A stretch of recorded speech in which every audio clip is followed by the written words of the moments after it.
नमस्कार दोस्तों, आप सभी का स्वागत है हमारे YouTube channel education for India में। आज हम आप लोगों के सामने एक बार फिर से क्षितिज भाग 1 जो पुस्तक है एनसीईआरटी की, उसका लेसन नंबर 6 प्रेमचंद के फटे जूते के क्वेश्चन आंसर के बारे में आज हम बताएंगे। प्रेमचंद के फटे जूते हरिशंकर परसाई द्वारा लिखा गया एक निबंध है।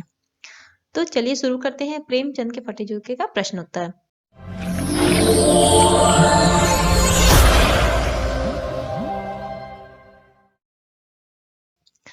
इसका क्वेश्चन नंबर 1 है, हरिशंकर परसाई ने प्रेमचंद का जो शब्द चित्र हमारे सामने प्रस्तुत किया है, उससे प्रेमचंद जी के व्यक्तित्व की कौन कौन सी विशेषताएं उभर कर आती हैं? तो इसका आंसर होगा कि लेखक ने प्रेमचंद जी का जो शब्द चित्र हमारे सामने प्रस्तुत किया है, उससे उनके व्यक्तित्व की बहुत सारी विशेषताएं हमारे सामने आती हैं। जैसे पहला है सादा जीवन। प्रेमचंद जी आडंबर और दिखावापूर्ण जीवन से दूर रहते थे। वे गांधी जी की तरह सादा जीवन जीते थे। दूसरा है उच्च विचार। प्रेमचंद जी के विचार बहुत ही उच्च थे। वे सामाजिक बुराइयों से दूर रहे। वे इन बुराइयों से समझौता न कर सके। तीसरा है स्वाभिमानी। प्रेमचंद जी दूसरों की वस्तुओं को मांगना उचित नहीं समझते थे। वे अपनी दीनहीन दशा में संतुष्ट थे। चौथा है सामाजिक कुरीतियों के प्रति जागरूकता उत्पन्न करने वाले। प्रेमचंद जी ने समाज में फैली हुई कुरीतियों के प्रति लोगों को सावधान किया। वे एक स्वस्थ समाज चाहते थे तथा स्वयं भी बुराइयों से कोसों दूर रहने वाले थे। नेक्स्ट जो चौथा पॉइंट है वो है अपनी स्थिति से संतुष्ट। प्रेमचंद जी का हमेशा जीवन अभावों में बीता। उन्होंने अपनी स्थिति दूसरों से छुपा कर रखी और वे जैसे भी थे उसी में खुश रहने वाले व्यक्ति थे। छठा जो था वो था संघर्षशील। प्रेमचंद जी अपने जीवन में आने वाली मुसीबतों से कभी भी दूर नहीं भागते थे, बल्कि वे उनका डटकर सामना करते थे और उस पर विजय पाकर आगे बढ़ते थे। तो ये था प्रेमचंद जी के बारे में, उनके व्यक्तित्व के बारे में, जो उनकी विशेषताएं थी। चलिए आगे बढ़ते हैं नेक्स्ट क्वेश्चन की ओर। क्वेश्चन नंबर 2 ये ऑप्शनल है कि सही कथन के सामने टिक सही का निशान लगाएं। तो इसका 4 ऑप्शन है। पहला क बाएं पांव का जूता ठीक है मगर दाहिने जूते में बड़ा छेद हो गया है जिसमें से उंगली बाहर निकल आई है। दूसरा जो है लोग तो इत्र चुपड़कर फोटो खिंचाते हैं जिससे फोटो में खुशबू आ जाए। तीसरा ग ऑप्शन जो है तुम्हारी यह व्यंग मुस्कान मेरे हौसले बढ़ाती है।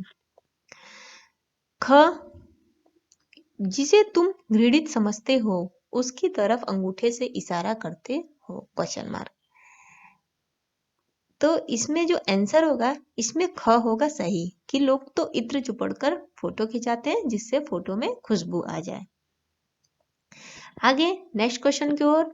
क्वेश्चन नंबर 3 नीचे दी गई पंक्तियों में निहित व्यंग को स्पष्ट कीजिए। जूता हमेशा टोपी से कीमती रहा है, अब तो जूते की कीमत और बढ़ गई है और एक जूते पर 2500 टोपियां न्यौछावर होती हैं।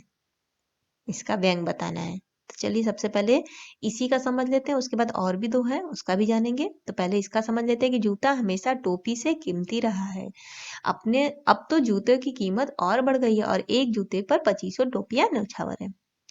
इसमें यही व्यंग है कि जूते का स्थान पाँव में अर्थात नीचे होता है और यह हमारी सामर्थ्य अथवा ताकत का प्रतीक माना जाता है। टोपी का स्थान सिर पर अर्थात सम्मानीय होता है, पर स्थिति इसके विपरीत है।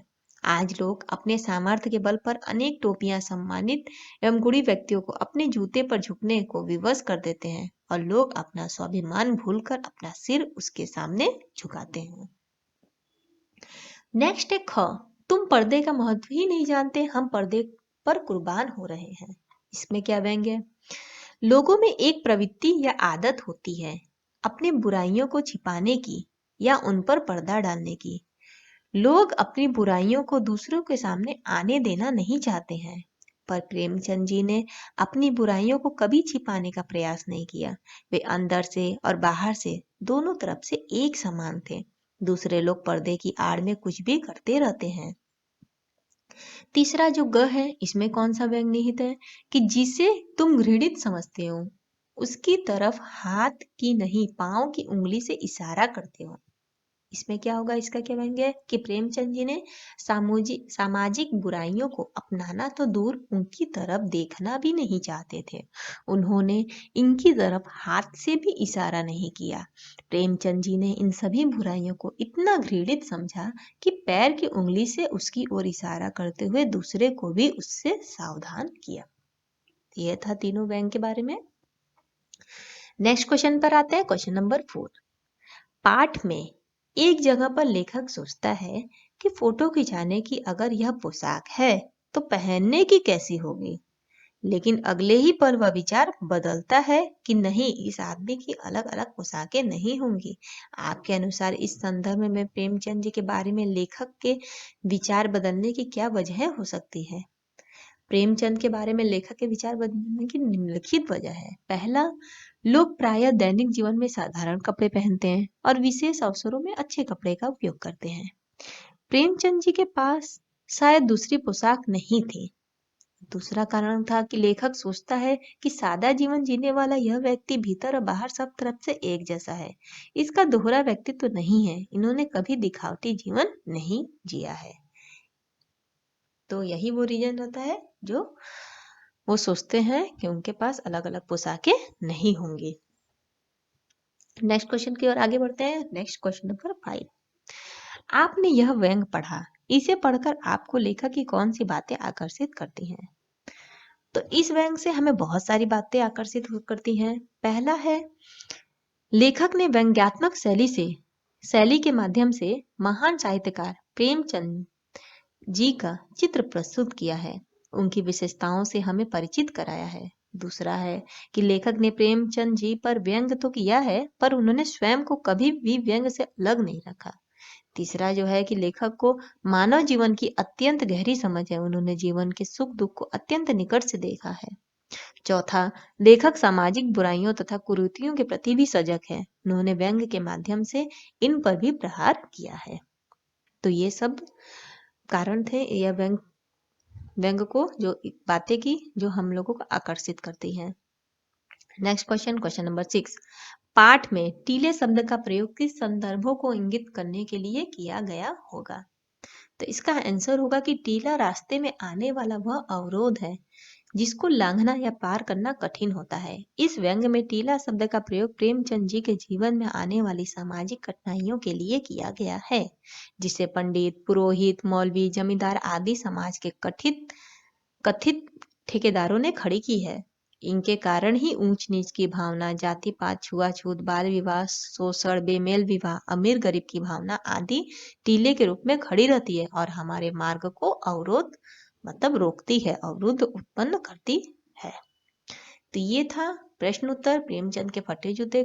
आशा करती हूँ कि आपके सभी प्रश्न उत्तर समझ में आए होंगे। हमारा यह वीडियो अच्छा लगे तो वीडियो को लाइक करें और चैनल को सब्सक्राइब करें, और यदि किसी ने नहीं किया तो उसे सब्सक्राइब कर लें। और हमारे इस चैनल में जाकर एजुकेशन फॉर इंडिया में सब्सक्राइब करके जाकर वहाँ आपको बहुत सारे वीडियो मिल जाएंगे, जैसे एनसीईआरटी से रिलेटेड जितने भी हैं। हाँ, प्लेलिस्ट में जाएंगे तो वहाँ पे प्लेलिस्ट के थ्रू मिल जाएंगे जो भी चाहिए। जीवन परिचय, कहानी, निबंध, उपन्यास, एनसीईआरटी के जितने हैं निबंध, मतलब हर एक चीज आपको वीडियो मिल जाएंगे। आप हमारे चैनल में जाकर ये सब वीडियो को देख सकते हैं। उसके बाद हमारा जो वीडियो है, अगर उसके टॉपिक को एनसीईआरटी के टेक्स्ट के रूप में चाहिए, एनसीईआरटी के टॉपिक्स या जीवन परिचय, कहानियां, निबंध टेक्स्ट के रूप में यदि आपको चाहिए तो आप हमारे वेबसाइट www.educationforindia.com इसमें विजिट करके, ये हमारा वेबसाइट है, इसमें भी जाके आपको एनसीईआरटी क्लास 9th यहाँ पर आप लोगों को कृतिका, क्षितिज के जितने भी कहानी, निबंध सब हैं, ये सब आपको काव्य सब आपको टेक्स्ट के रूप में, उसके सारांश और क्वेश्चन आंसर ये सब आपको मिल जाएंगे। और भी हम लोग डाल रहे हैं, बना रहे हैं इसमें, तो आप लोगों को आसानी होगी। ये सब टेक्स्ट के रूप में भी मिल जाएंगे, हमारे वेबसाइट में जाके इसे देख सकते हैं। यदि आपको हमारा वीडियो अच्छा लगा तो प्लीज वीडियो को लाइक करें और चैनल को भी सब्सक्राइब कर लें और बेल आइकन पे क्लिक करें, ताकि आगे के भी जितने वीडियो हैं वह सब आपको नोटिफिकेशन के माध्यम से मिल सके। हमारा वीडियो देखने के लिए बहुत बहुत धन्यवाद।